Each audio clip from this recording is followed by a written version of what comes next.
На Абаза ТВ время новостей, в студии Рустам Зантария. Здравствуйте. Сегодня в выпуске. Торжественный прием по случаю государственного праздника Дня России прошел в посольстве Российской Федерации в Республике Абхазия. Гуликичба Владиславе Ардзенба. Продолжение цикла интервью о первом президенте Абхазии на Абаза ТВ. С полной загрузкой аэробус А-330 на 350 посадочных мест приземлился в аэропорту Сухум. 12 июня – День России, государственный праздник Российской Федерации. Он отмечается в день принятия Декларации о государственном суверенитете РСФСР 1990 года, установлен в 1992 году. В посольстве Российской Федерации в Абхазии в честь Дня России был дан торжественный прием. В мероприятии приняли участие президент Бадра Гунба, спикер парламента Лаша Ашуба, премьер-министр Валерий Делба, члены правительства, депутаты, общественность. Мы очень рады видеть вас всех сегодня, в День России, главный государственный праздник нашей страны, у нас в посольстве на официальном приеме. Я хотел подчеркнуть, что этот праздник не только для нас, для дипломатов посольства, это праздник для всех для нас, поскольку большинство, я уверен, тоже граждане России. Что я хотел отметить? Наши страны – союзники и стратегические партнеры. И ваше присутствие сегодня на нашем официальном приеме – это самое наглядное тому подтверждение. Редкое российское посольство за рубежом может с удовлетворением отметить, что прием посетил президент, премьер-министр, спикер парламента и другие официальные лица. Наши страны выбрали свой курс. Это курс, как я уже подчеркивал, союзничества и интеграции. Мы уверены, что мы будем совместно продолжать и укреплять и дружбу, и сотрудничество. И впереди у нас очень много свершений. Уважаемые сотрудники посольства Российской Федерации в Республике Абхазия, присутствующие, поздравляю всех граждан Российской Федерации с главным государственным праздником России, с Днем России. Безусловно, сотрудничество с Российской Федерацией – это приоритет руководства и народа Абхазии. Мы все высоко ценим уровень сотрудничества и намерены продолжать и наращивать эти взаимоотношения. Народ России, Российская Федерация богата своей культурой, духовностью, самобытностью. Этот праздник символизирует все эти очень важные признаки государственности Российской Федерации. И мы со своей стороны будем всячески оказывать содействие как руководство страны для углубления интеграции, сотрудничества, наращивания этих отношений.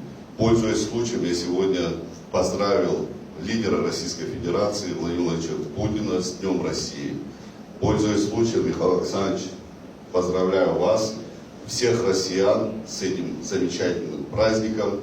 Желаю процветания, успехов, благополучия братскому народу Российской Федерации. Президент Абхазии Бадра Гунба поздравил президента России Владимира Путина и российский народ с Днем России. Он подчеркнул, что для Абхазии Россия не просто стратегический партнер, а истинный друг и надежный союзник. Мы высоко ценим братскую поддержку, которую Россия оказывает нашему народу на пути становления и развития. Наши отношения, основанные на глубоком взаимном уважении и доверии, являются залогом мира и стабильности в интересах наших стран, подчеркнул Гунба. Президент Абхазии пожелал Владимиру Путину здоровья, неиссякаемой энергии и успехов в государственной деятельности на благо России, а всему многонациональному российскому народу благополучия и процветания. Спикер парламента Лаша Ашуба от имени Народного собрания парламента Республики Абхазия поздравил руководителей палат Федерального собрания Российской Федерации с Днем России. В поздравлении, направленном председателю Совета Федерации Валентине Матвиенко, в частности, говорится: в Выражаю большую благодарность Совету Федерации и Федерального собрания Российской Федерации за последовательную поддержку дружбы и стратегического партнерства, сложившихся между Российской Федерацией и Республикой Абхазия, и за вклад в развитие нашего межпарламентского сотрудничества. В поздравлении, направленном председателю Государственной Думы Вячеславу Володину, отмечается: мы высоко ценим усилия Государственной Думы Федерального собрания Российской Федерации по развитию наших межпарламентских связей. Сотрудничество наших парламентов, основанное на взаимопонимании и уважении, играет важную роль в упрочении добрососедских отношений и углублении стратегического партнерства между Российской Федерацией и Республикой Абхазия. Спикер парламента Республики Абхазия пожелал членам Советов Федерации, депутатам Государственной Думы и всем россиянам благополучия и успехов. Премьер-министр Владимир Делба поздравил председателя правительства Российской Федерации Михаила Мишустина с Днем России. В поздравлении, в частности, отмечается: пользуясь случаем, благодарю вас, Михаил Владимирович, за постоянную поддержку правительством Российской Федерации проектов, направленных на социально-экономическое развитие Абхазии, укрепление двусторонних отношений. Уверен, что при вашем непосредственном участии они будут поступательно развиваться во благо наших народов и государств. Со своей стороны вновь подтверждаем готовность к интенсивному, всеобъемлющему взаимодействию по всему спектру вопросов, представляющих взаимный интерес. Конец цитаты. Министр иностранных дел Республики Абхазия Олег Барцыц поздравил министра иностранных дел Российской Федерации Сергея Лаврова с Днем России. В поздравлении отмечается: народ Республики Абхазия всегда будет ценить роль России в становлении своей государственности, включая решительные шаги по восстановлению исторической справедливости, признанию независимости в 2008 году и всестороннюю поддержку в обеспечении безопасности и социально-экономическом развитии. Уверен, что союзнические отношения, основанные на общем культурно-историческом наследии, будут и далее укрепляться и развиваться во благо наших народов. Абхазские активисты волонтерской роты провели праздничное мероприятие, поздравив всех россиян с Днем России. В знак дружбы и солидарности на площади Свободы в Сухуме были развернуты флаги Республики Абхазия и Российской Федерации. Пусть этот праздник принесет в каждый дом радость, согласие и уверенность в будущем. Наша дружба проверена временем, и мы уверены, что вместе мы сможем преодолеть любые трудности и построить светлое будущее для наших стран и народов, сказала руководитель абхазского отделения волонтерской роты Рената Авицба.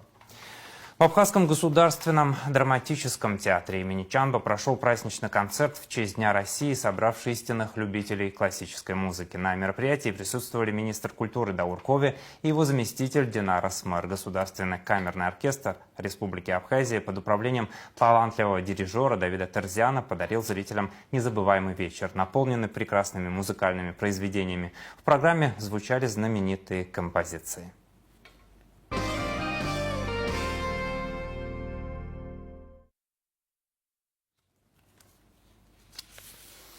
Владислав Ардзенба был романтичным, харизматичным, любопытным, упорным и прославил Абхазию на весь мир, рассказывает председатель движения «Матери Абхазии за мир и социальную справедливость» Гули Кичба. В интервью нашим корреспондентам она вспоминает о том, каким Владислав Ардзенба был аспирантом, военачальником и президентом, о том, как к нему относились матери погибших абхазских солдат и добровольцев. Кто он для них сегодня? Телекомпания «База ТВ» продолжает показ цикла телевизионных интервью с теми, кого судьба близко свела с первым президентом Абхазии. Сегодня в эфире Гули Кичба. Мой сын погиб. Естественно, мы все ждали, что сегодня-завтра останки моего сына найдутся. И ко мне приехала мать Владислава Григорьевича Ардзенба, Надежда Шаабановна. Сказала мне слова такие поддержки, что ли. Она сказала: меня прислал Владислав Ардзенба. И знай, детка, что ты родила героя. И с каждым погибающим, говорит, погибает и мой сын. И вот эти пули, говорит, стрелами вонзаются в его грудь. На самом деле, меня это очень тронуло. Я когда это вспоминаю, до сих пор у меня как бы комок в горле. Это мудрая женщина. Для меня это было честью, что ли, вот в этот даже такой трагический момент. Гуля Михайловна, расскажите, пожалуйста, о вашей поездки в Ирландию, где вам уже жители Великобритании рассказывали про то, какой у вас великий президент. Да, были таких моментов, кстати, было немало. После того, как я уже после войны возглавила движение матерей Абхазии, несколько поездок было и с благословением Владислава Григорьевича. И вот помню, в 2002 году мы были в полной блокаде, и вот в Северной Ирландии, были в Великобритании, естественно, и в парламенте Великобритании говорили о том, что пережила Абхазия, и в Северной Ирландии. И вот как-то зашли мы, значит, был такой момент, передышки, и нас повели в паб, ну, там, где вот обычно они дегустируют пиво и так далее. Там было все задымленно, прокурено, шумно. Ну, мы, естественно, все говорили на своем родном языке, на абхазском языке. И рядом за столиком сидел мужчина, и вдруг по-английски спрашивает: вы откуда? Ну, мы тут блеснули английским своим, сказали, что мы вот Кавказ, Черное море, Абхазия. И вот он вдруг сразу говорит: Арзенба. Мы прямо обалдели. И, естественно, сразу же к нему так повернулись, какие-то сувениры свои стали давать. И он говорит: это, говорит, Фридом Абхазия, это великий, говорит, лидер за свободу Абхазии борющийся. Вот это я на всю жизнь запомнила, и мы такие гордые, радостные ушли, что даже вот в той далекой Северной Ирландии, ну, естественно, имя Владислава уже было известно. Моей соседкой была, она не сокурсница, но в одно время с ним училась, Бела Олейникова. Она училась на иностранном отделении, а он, естественно, на историческом. Но у нас тогда в институте, это продолжалось и при мне еще, были литературные кружки, драм-кружки. И вот он, значит, сыграл Ромео, а она сыграла Джульетту. Ну вот это, например, в Абхазии точно никто не знает, я думаю, потому что, может быть, знает семья. Я даже тогда удивилась, когда она мне это рассказала, он уже был таким лидером национально-освободительного движения. Я сказала: как? Совершенно вот его внешность к Ромео точно не подходит. Но, однако, он, оказывается, может быть и таким, тоже и романтичным в том числе. Гули Кичба в цикле телевизионных интервью о Владиславе Арзенбо после выпуска новостей. Самолет Аэробус А-330 приземлился в аэропорту Сухум имени Владислава Арзенбо. Это широкофюзеляжный лайнер на 350 посадочных мест. После реконструкции взлетно-посадочная полоса Сухумского аэропорта впервые принимает самолет таких габаритов. Пассажиры этого рейса в основном туристы российского оператора «Библиоглобус». Наши корреспонденты встретили очередной рейс из Москвы и пообщались с его пассажирами. Сухумский аэропорт вновь встречает рейс из Москвы. Сегодня здесь приземлился широкофюзеляжный аэробус А-330. Для аэропорта это большое событие, так как самолет таких габаритов здесь приземляется впервые после реконструкции. Как принято в авиации, аэробус встретили водной аркой. Самолет хоть и не первый, но лайнер вместимостью 350 человек в новый аэропорт еще не прилетал. Большинство пассажиров рейса Москва-Сухум компании iFly – это туристы. По их словам, прилетать в Сухум, если хочешь отдохнуть в Абхазии, гораздо удобнее, чем в Сочи. Ну вот, выбрала Сухумский аэропорт. Я брала путевку специально, чтобы в Сухум прилететь, побыстрее добраться. Удобно, необычно. И рада за вас, что у вас появился аэропорт. Людмила рассказала, что каждый пассажир получил подарок от аэропорта и показала, какими гостинцами встретила ее Абхазия. Очень хорошо встретили, прям большое спасибо. Подарков надарили, угощений. Международный аэропорт. А там сладости. Да. Пассажиров первого широкофюзеляжного самолета встретили танцами и угощениями, чтобы сразу окунуть их в атмосферу гостеприимства и хлебосольности. Пока прибывшие в Сухум пассажиры делились впечатлениями о полете, регистрацию на рейс Сухум-Москва проходили те, кто уже покидает республику. Большинство туристов, вылетающих рейсом Сухум-Москва, авиакомпания iFly, это туристы туристической компании «Библиоглобус». Не все из них решили самостоятельно вылетать из Сухумского аэропорта. Этот туроператор поменял аэропорт вылета. Но туристы довольны. Ехать из точки расположения в Абхазии до аэропорта им пришлось совсем недолго. специально сами не выбирали, просто туроператор нам дал такую путевку. Когда узнали, что будете летать и улетать из Сухумского аэропорта, как восприняли? Нет, мы обрадовались, да, потому что хотели посмотреть, заодно и Сухум посмотреть, и новый аэропорт посмотреть. Мы рады, что так получилось. Ну, на самом деле, нам Библиоглобус просто поменял рейс. Мы не сами решали, но мы рады, что здесь ближе. Приехали очень удобно, очень все уютно, все понятно, приветливые люди. В Сочи прилетали. Ну, здесь вот как бы решила Библиоглобус, ну и вот. Как восприняли эту новость? Все хорошо, нормально.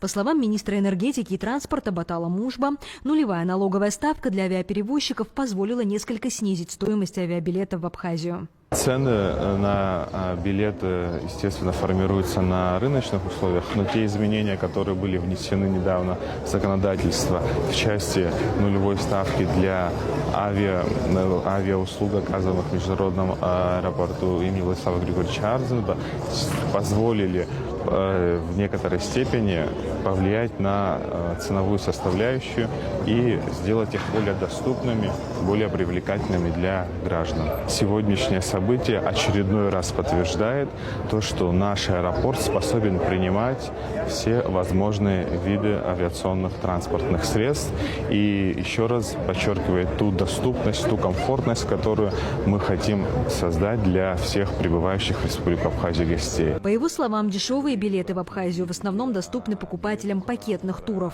Туристические компании приобретают билеты по своим каналам, соответственно, реализуют их по своим каналам. Как вы знаете, это основывается на рыночных условиях, но доступность для граждан также сохраняется. То есть мы смотрим, есть билеты там, за 1900 рублей, за 2000 рублей. Жители Абхазии могут по таким ценам приобретать билеты? Или это только туристы, которые покупают пакет? Эта услуга предусмотрена для тех, кто приобретает туристические путевки, потому что туристические компании, они по-своему формируют тот пакет услуг, который они предлагают туристам. Как утверждает заместитель министра туризма Дмитрий Зантария, аэропорт способствует развитию так называемого пакетного туризма. Ведь такой способ организации отдыха удобнее для потребителя. В данном рейсе турист сформированный, знает свои цели, знает свою гостиницу, организован транспорт. Данный рейс организовала компания «Библиоглобус», и мы планируем, что в скорейшем будущем все туроператоры, которые имеют свои частные рейсы, будут прилетать и привозить наших гостей именно в аэропорт Сухума. Для нас это плюсов, естественно, много. Начнем с той же границы, это разгрузка границы, это удобство для туриста, это хорошие эмоции. Ну, гораздо интереснее и приятнее посетить республику, когда ты прилетаешь в саму республику, чем прилетать в соседнее государство, проезжать через границу, огромные пробки. Мы надеемся, что данные рейсы в первую очередь освободит немножко границу для тех туристов, которые приезжают самостоятельно или прилетают в Сочинский аэропорт. И также есть такая доля вероятности, что турист будет оседать на восточной части Абхазии, который прилетает именно в Сухумский аэропорт. Насколько выгодны государству туристы, предпочитающие покупать путевки у туристических гигантов, таких как, например, Библиоглобус, и как это повлияет на местных предпринимателей, еще предстоит выяснить. Если мы про демпинг, то мое личное мнение, оно может быть непопулярное, но от демпинга сколько минусов, есть и некоторые плюсы. Допустим, в апреле-мае месяце на восточной части Абхазии в прошлом году в гостинице «Черноморская жемчужина» проживало 95% заселено было туристами. Сегодня они отказались от Библиоглобуса, пытаются продавать квоты сами, и сегодня там на данный период 15% заселения. Ну да, в частности, малого бизнеса с гостиниц это хорошо, потому что конкурентоспособная. В частности, рядом построенных кафе, ресторанов, аптеки, магазинов, с их стороны это плохо, потому что людей нет в городе. Вот надо как-то выстроить какую-то грань, чтобы наши предприниматели все были довольны, которые занимаются в туристической сфере, которые в сфере промышленности и продаж. Но существует мнение, что демпинг цен – это привлечение туристов эконом-класса, то есть тех, кто не будет тратить деньги на кафе, рестораны и развлечения, когда в турпакет все включено. Марианна Котова, Сасрык Вагухава, Абаза ТВ. Проблему регулирования цен в туристической сфере обсудят в парламенте Абхазии. По словам спикера Лаши Ашуба, поступило обращение от Абхазского союза туризма. В ближайшее время депутаты ознакомятся с ним. Не исключаю, что обсуждать данный вопрос мы будем с привлечением соответствующих профильных ведомств и министерств. И выслушаем все аргументы за и против, добавил Ашуба. Спикер предложил не связывать эту проблему с антимонопольным законодательством. В целом, по его мнению, антимонопольное регулирование необходимо не только в туризме, но и в других отраслях. Над этим парламент работает отдельно. Вопрос регулирования цен ранее обсуждался на встрече министра туризма с представителями отрасли. При ведомстве создадут общественный совет, который будет заниматься основными проблемами турсферы, в том числе демпингом цен. Эту тему также обсудят 18 июня на рабочем заседании по актуальным вопросам туристической отрасли, которое проведет Абхазский союз туризма. Основными темами встречи станут недобросовестная ценовая конкуренция, необходимость введения стандартов качества, а также совершенствование нормативного регулирования рынка. Кроме того, в ближайшие дни ожидается обсуждение проблемы демпинга цен в туриндустрии и на площадке Общественной палаты Абхазии.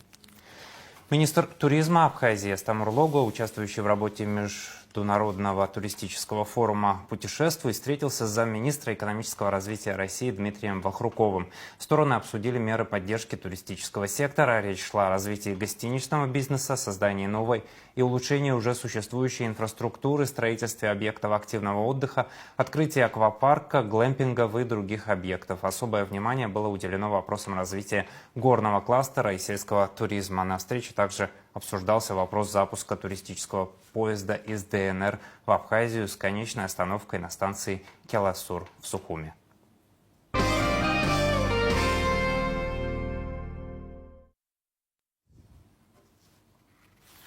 12 июня депутаты рассмотрели предложение генерального прокурора Республики Абхазия Атгура Агрба об избрании на должность заместителя генпрокурора Аляса Трапш. Комитет Народного собрания по государственно-правовой политике, в котором принял участие спикер парламента Лаша Ашуба, принял единогласное решение рекомендовать парламенту утвердить кандидатуру Аляса Трапш на ближайшем заседании сессии. Музей-заповедник «Сухумская крепость» планирует открыть 1 июля, заявил директор объекта Айнар Иналыпа. Как сообщает «Спутник Абхазии», 12 июня ход работ осмотрел спикер парламента Лаша Ашуба. Средства на создание музея под открытым небом были выделены из республиканского бюджета по инициативе парламента еще в 2023 году. Главная идея заключается в том, что музей сможет финансировать раскопки на средства от продажи билетов. В течение 1,5 лет шла подготовка территории, сейчас завершается первый этап благоустройства, проложены дорожки, установлено освещение, лавочки, ограждение раскопов. Одна из комнат старой тюрьмы оборудована под комнату для охраны. Также планируется установка подсветки раскопов и информационных табличек. Но впереди еще много работы, добавил Иналыпа. Ключевые направления сотрудничества в сфере образования, а также возможности реализации перспективных совместных проектов обсудили министр просвещения Абхазии Хана Гунба с заместителем министра науки и высшего образования России Ольгой Петровой. Как сообщает пресс-служба Минпроса, особое внимание было уделено обмену опытом в подготовке преподавателей и внедрению инновационных технологий в учебный процесс. Встреча прошла в конструктивной обстановке. Гунба и Петрова выразили готовность к дальнейшему укреплению партнерских отношений в образовательной сфере. Информация правоохранителей. Россиянку задержали в Абхазии по подозрению в сбыте наркотиков, сообщает пресс-служба МВД. Жительница Красноярска 1984 года рождения задержана в результате совместно реализованной оперативной информации сотрудниками УКОН МВД и службы госбезопасности по подозрению в распространении наркотических средств на территории Республики Абхазия. Кузьменко Ирина Сергеевна в результате личного досмотра, проведенного в служебном порядке и при участии приглашенных в качестве понятых граждан, призналась, что имеет при себе наркотическое вещество, которое приобрела с целью последующего сбыта. Задержанная собственноручно собственноручно выдала из правого кармана носимых брюк заизолированный сверток с веществом белого цвета, который был опечатан и направлен на исследование. Экспертами установлено, что изъятое у гражданки Кузьменко вещество является наркотическим средством метадон массой 97,351 тысячная грамм. Таким образом, в результате слаженных действий оперативных служб сильнодействующее наркотическое средство в особо крупном размере не дошло до конечных потребителей, и данный канал поставки наркотиков в разработке УКОН МВД Абхазии. В ходе оперативно-розыскных мероприятий в отношении задержанной установлено, что последняя ранее распространила наркотик путем так называемых тайных закладок в городе Сухум. 3 подготовленные к реализации свертка с наркотическим средством сотрудниками милиции обнаружены по улице Ардзенба в потайных местах, примерно в 10-15 метрах друг от друга. Фотографии сделанных закладок, отмечая зеленой точкой с геолокацией, гражданка Кузьменко, как пояснила последняя, отправляла куратору посредством мессенджера WhatsApp. По оперативным данным УКОН, этот новый наркоканал работает под ником Хатабыч. Общая масса наркотического средства метадон, изъятого при личном досмотре подозреваемой, а также из мест сделанных тайных закладок, согласно справке экспертно-криминалистического центра Министерства внутренних дел, составила порядка 102 граммов. Решением суда города Сухум Ирина Кузьменко на время предварительного следствия содержится под стражей. Расследование в рамках уголовного дела, возбужденного в отношении последней по признакам преступления, предусмотренного пунктом В, частью 3 статьей 224 Уголовного кодекса Республики Абхазия, проводит следственный отдел столичного УВД. По приглашению друга Абхазии, известного военного корреспондента Семена Пегова, представители Ассоциации силовых ведомств Республики Абхазия приняли участие в международном туристическом слете «Наш Вектор» в Смоленской области. В этом году в мероприятии собралось более 300 участников из Абхазии, Южной Осетии, Беларуси, ДНР и регионов России. Программа слета включала обучение основам выживания, тактической медицине, управлению БПЛА, скалолазанию и водному туризму. Этот проект укрепляет дружеские связи между молодежью наших стран и развивает важные навыки, уверены участники. Сегодня в Смоленской области туристический слет подошел к концу. Абхазская делегация и все остальные наши друзья собирают вещи, отправляются по домам с большими эмоциями, которые они накопили здесь за 12 дней своего нахождения, где они участвовали по обучению медицине, управлению дронами, скалолазания, плавания на байдарках и так далее. Очень много полезных вещей, которые им понадобится сейчас и в будущем в их жизни. Вчера посетил это мероприятие губернатор Смоленской области, который подходил к детям из Абхазии, пожелал им хорошей дороги и пригласил их уже на 3-й этап. Я надеюсь, что это мероприятие для нас всех станет таким традиционным, и мы будем всегда собираться в этом красивом краю, и более того, мы хотим сделать, чтобы подобное было и в Абхазии. 12 июня в главном вестибюле Новоафонской пещеры открылась выставка, которая знакомит туристов с жителями Абхазии, внесшими свой вклад в Великую Победу. Это простые парни и девушки, которые совсем юными встали на защиту Родины и достойно исполнили свой долг. Некоторые из них дошли до Берлина, другие участвовали в самых крупных и значимых битвах той войны. Кто-то не вернулся с боя, но все они стали нашими героями. Выставка продлится до 22 июня, даты начала Великой Отечественной войны, сообщает пресс-служба комплекса «Новоафонская пещера» имени Гивис-Мэр. Выставка проводится в рамках плана культурных мероприятий, посвященных 50-летию открытия для посетителей Новоафонской пещеры. 17 июня в Русском театре драмы имени Искандера будет показан фильм «Сотворение», снятый в 1970 году режиссером Николаем Мащенко об Абхазии и на абхазском языке. Этот 51-минутный фильм на основе повести Георгия Гулия «Каштановый дом», сценарий Джумы Ахуба, примечателен не только тем, что снят об Абхазии, но и тем, что это, по сути, один из первых глубоко поэтичных киношедевров о нашей стране, культуре, языке. В этой картине появились еще очень молодые, невероятно обаятельные Валерий Михайлович Кови и Джума Виссарионович Ахуба, а главную женскую роль озвучила на абхазском языке Виолетта Маан, которая также исполнила в фильме потрясающую элегию Алексея Чичба. Написал на своей странице в Фейсбуке гендиректор Русдрама Ираклий Хиндба. Вход свободный, фильм снят на абхазском языке, есть синхронный перевод на русский.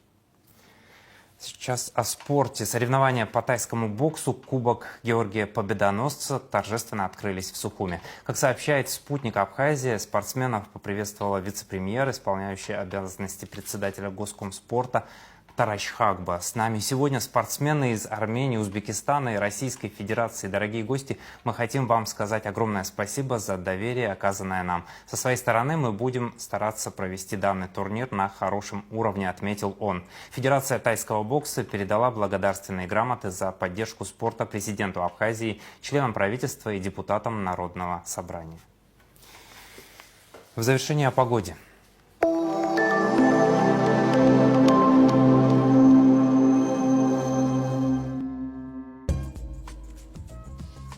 В пятницу 13 июня в Абхазии ожидается переменная облачность, преимущественно без осадков. Ночью и утром местами возможен туман. Атмосферное давление повышенное, ветер слабый и умеренный. Температура воздуха ночью от 17 до 22, днем от 23 до 28 градусов. Температура морской воды 22 градуса, волнение морской воды умеренное, относительная влажность воздуха от 60 до 90%.